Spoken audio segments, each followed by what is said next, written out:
None of this would have happened if I hadn't invited Tolik and Grisha to my bathhouse. The three of us cronies sat on the benches, wrapped in steam, and recalled our childhood together.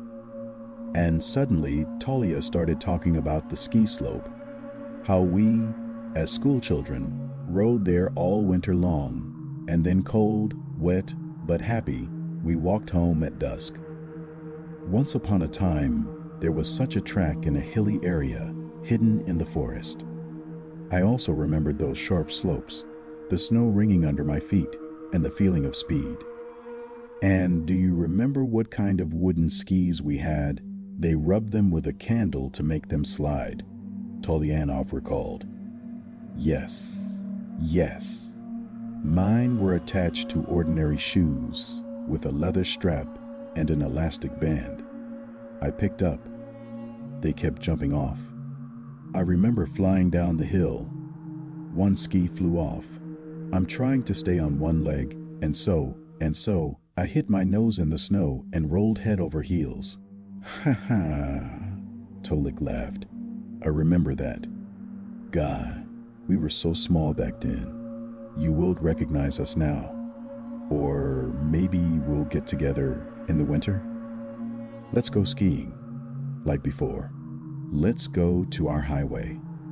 There's nothing there now. Unfortunately, Grisha said. Everything is abandoned. Come on. I didn't believe it. It seems like we were there only yesterday. Yeah, Tolik sighed. I wanted to show my son this place last winter, but there's nothing there anymore. Imagine, such a treasure is disappearing. Tolik's eyes flashed. Listen, let's do this for a good cause. Let's get together and clear the highway. Maybe it's not all overgrown. Let's revive the tradition and make a gift to the city. I chuckled. And who will give us the go-ahead to cut down one tree? We need 10 permits.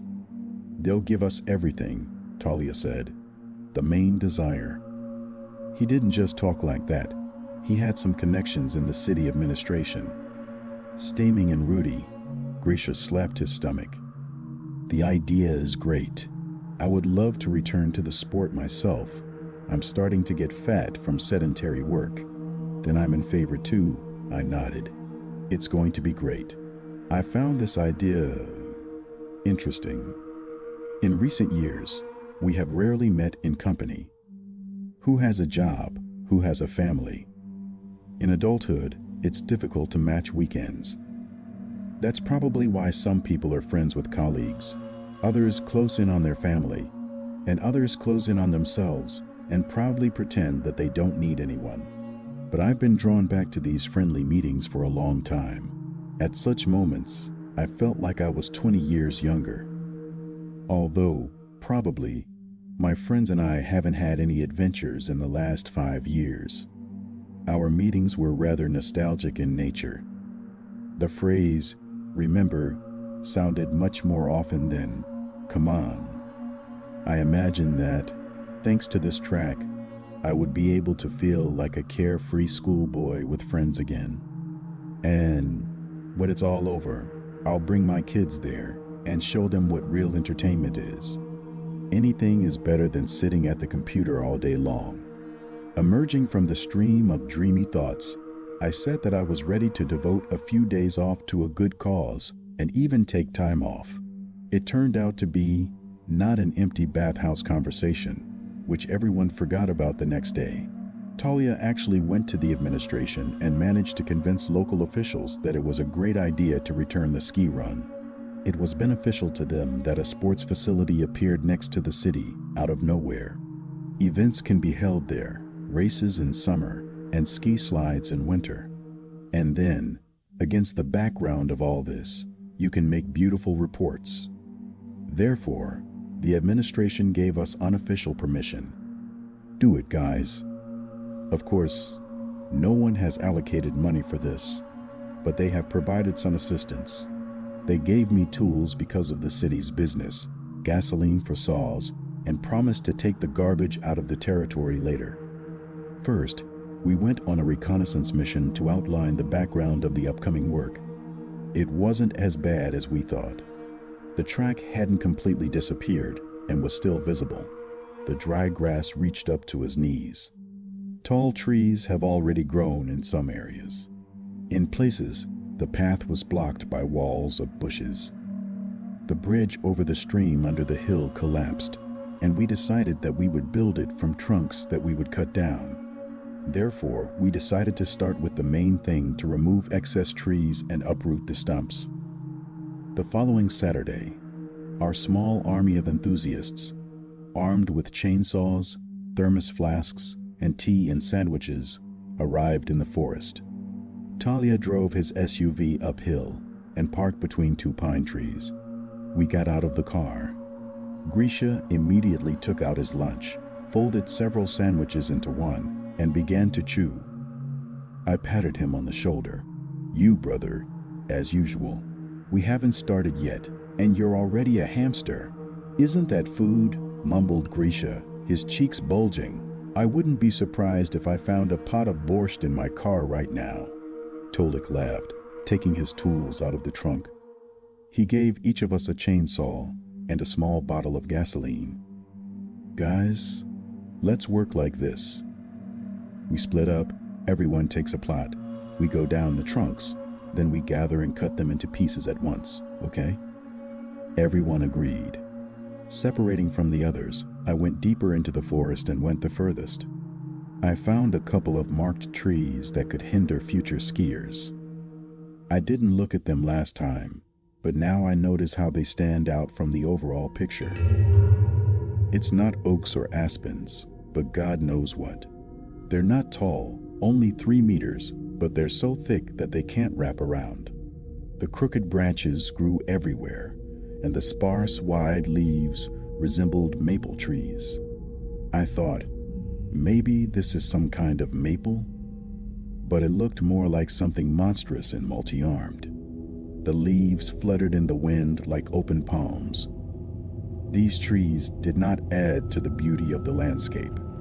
Still, it was a pity to ruin them. After all, living beings, even if they are strange and unattractive, they just grew up in the wrong place. Somewhere in the distance, engines began to hum. It was my friends who started working here, and my conscience fell asleep. I started the saw and approached the first tree.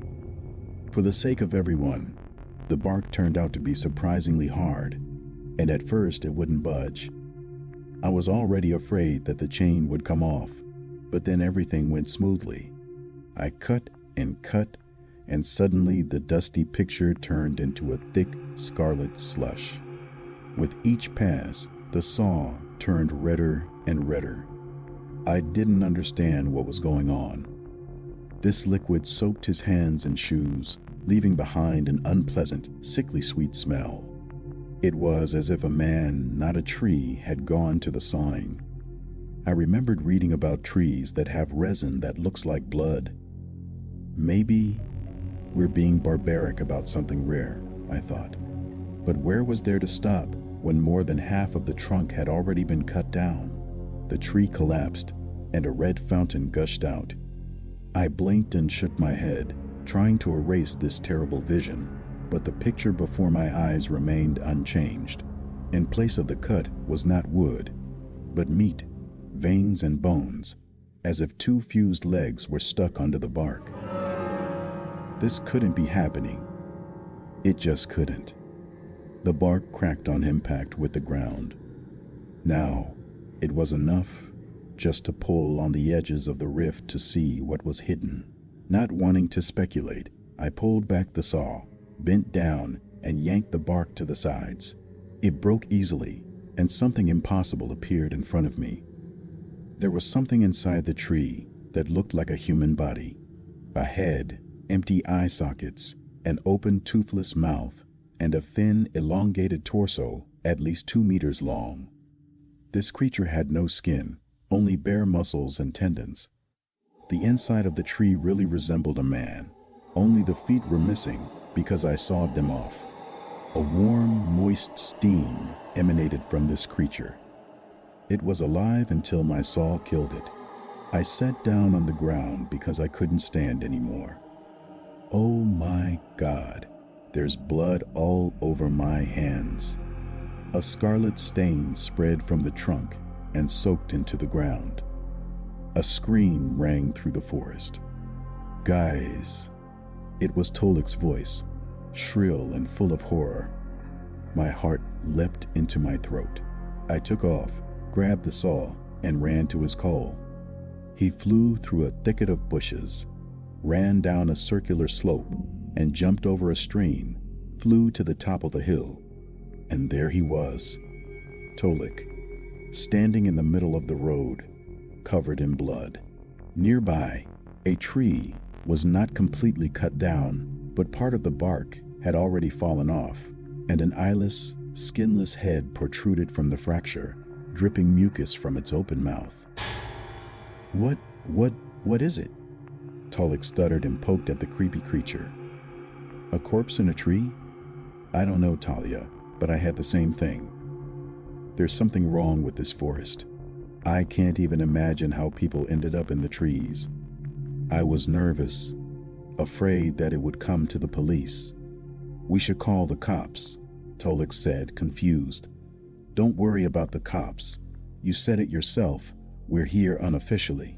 What are we going to tell them, walking through the woods with chainsaws? I raised my voice, losing the last crumbs of self-control. Where's Grisha? Tolik blinked, looking first at me, then at the terrible creature stuck in the trunk of a tree. I took a deep breath and calmed down a bit. Yes, let's go find Grisha.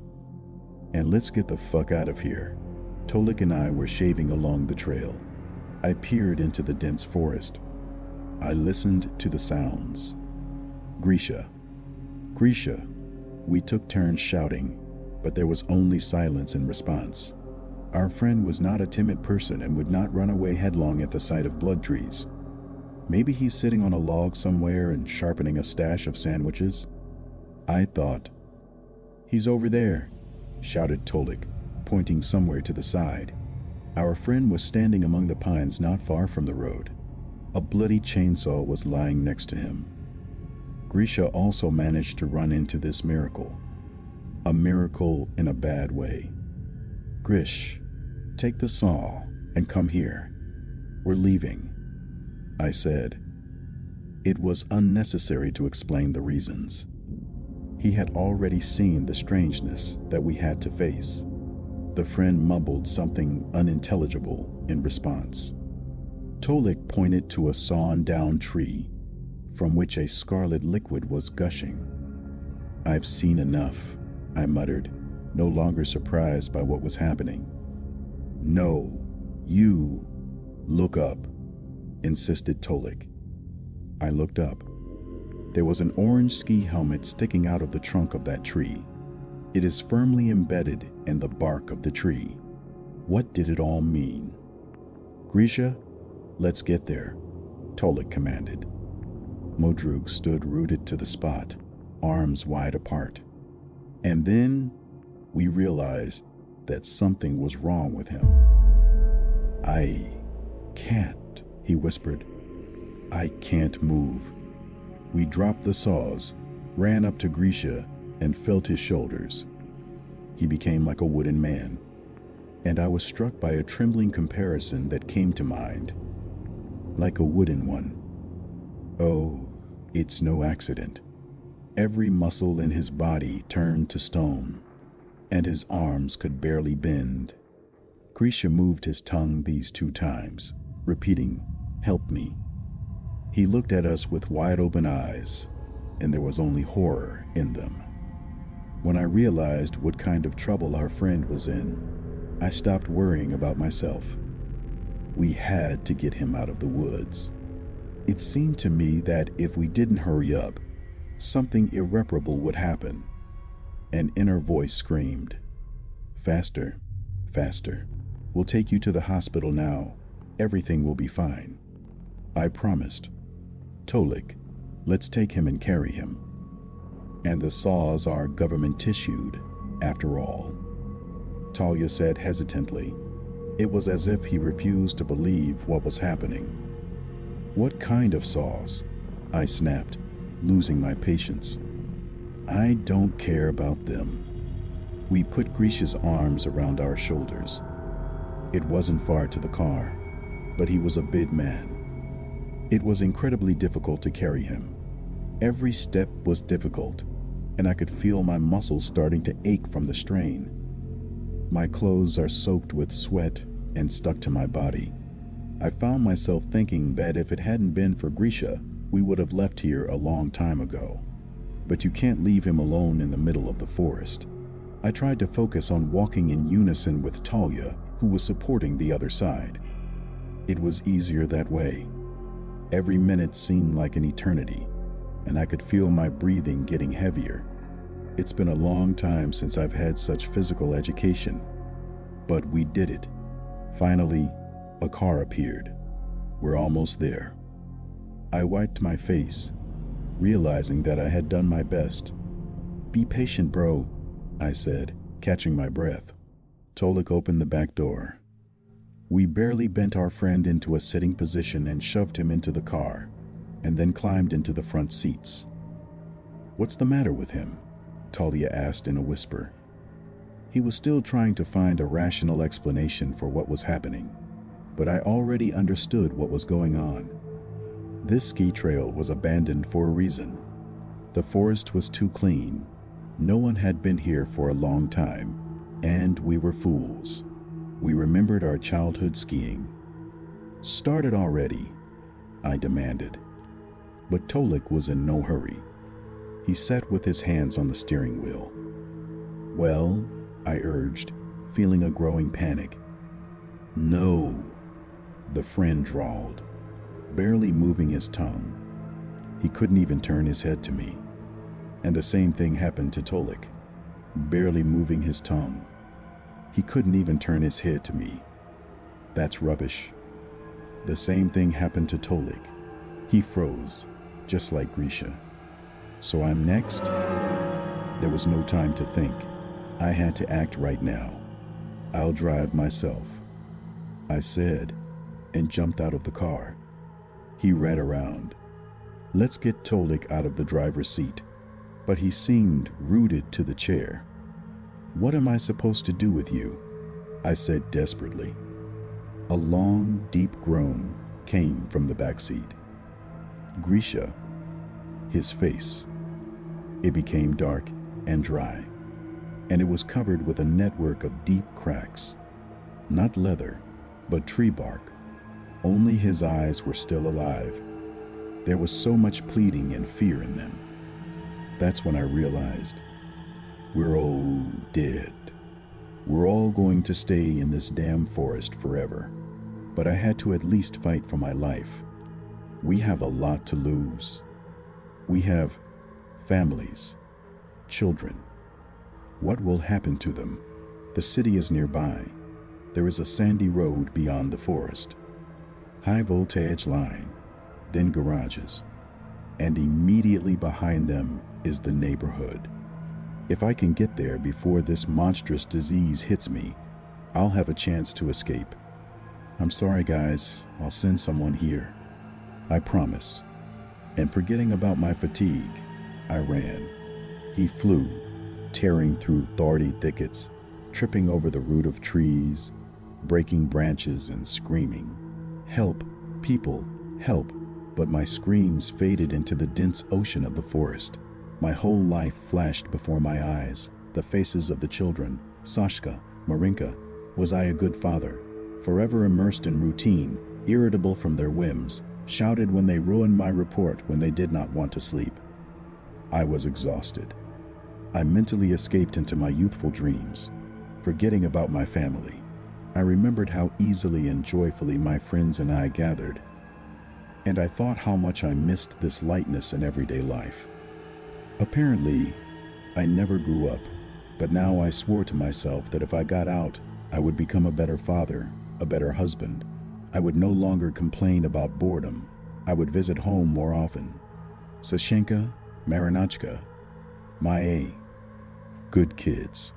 I would see you at least once more. The forest was about to end, and suddenly something flashed ahead, a shadow, an indistinct, barely discernible spot, vaguely resembling a human figure. A tiny spark of hope flared up in my soul. I shouted again and felt like I was suffocating. "I'm here." There was no more strength left to run. I stopped and leaned on the trunk of a pine tree so as not to fall. My heart was pounding with pain. My temples were pounding.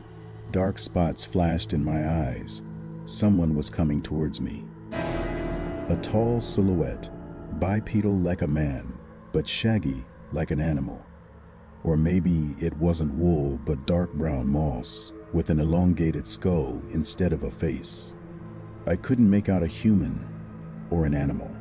I had double vision and blurred vision. All I saw was a white bone and black, empty eyes. This creature was moving towards me, and every step it took was accompanied by a wooden creak. I wasn't sure if this was happening for the truth. Maybe I imagined it all. What if it was just an introduction before losing consciousness? But when it got close, the clear smell of rotting plants and raw wood hit my nose. At that moment, I felt as if I had been hit on the head with a club and plunged into darkness. Perhaps the dark soul of this cursed forest came to me, which did not want to let me go. Or maybe it's just a dream before fainting.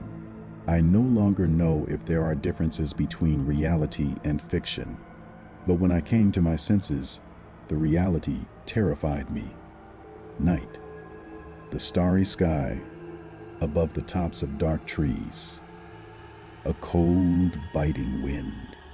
I was still in the forest. My body was almost frozen to the ground. Wet leaves stuck to my face. How long have I been lying like this in this icy, damp captivity?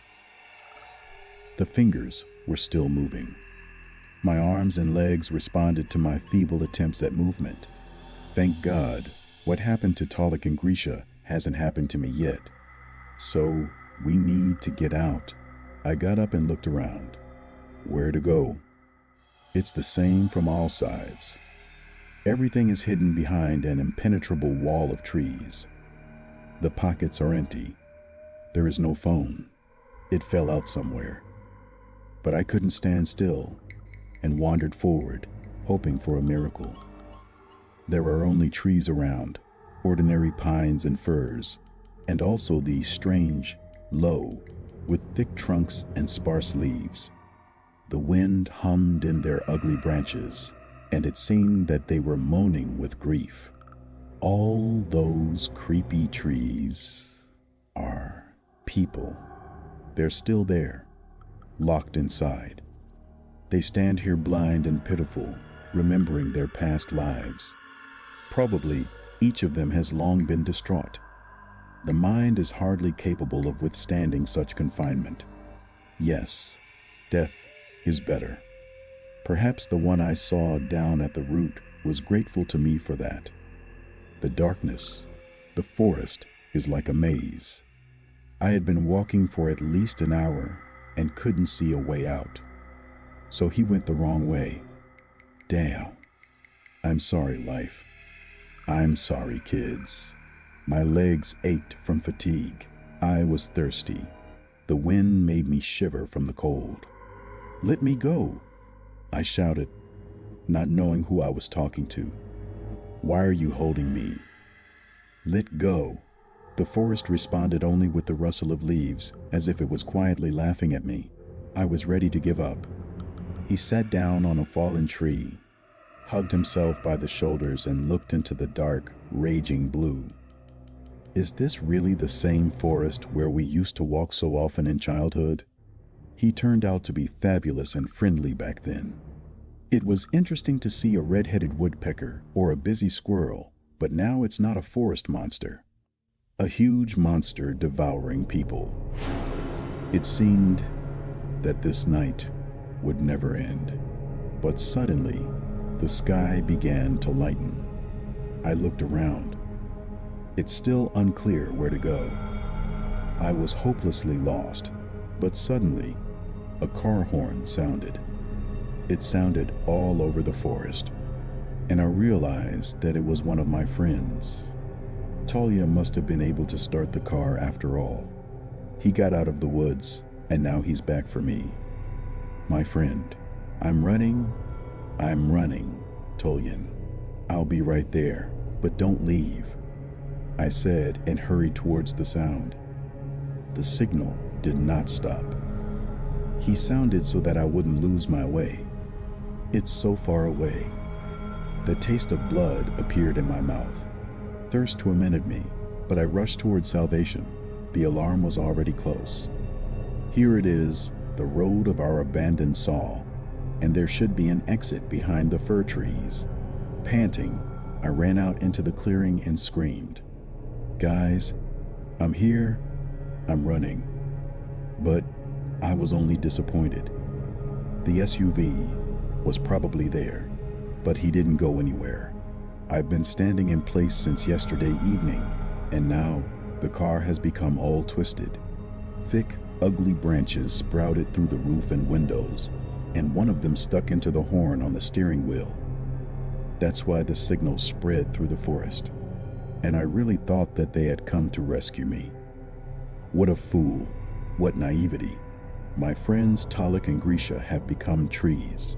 They were overgrown with bark, branches, and sparse leaves that looked like open palms. Nonsense, terrible, unbearable nonsense.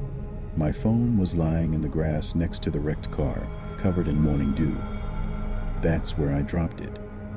Still, I still had a chance to escape. Here it is the edge of the forest. I could try my luck again. Get to the road, call for help. I picked up my phone and tried to run. My legs wouldn't work. I didn't even have the strength to take a quick step. I could barely drag myself, thinking it was just fatigue. But then I realized that my body was stiffening. The curse caught up with me later than everyone else. But, alas, it happened to me, too. My legs don't move anymore. My hands are still moving. I didn't call the rescue service. It's too late.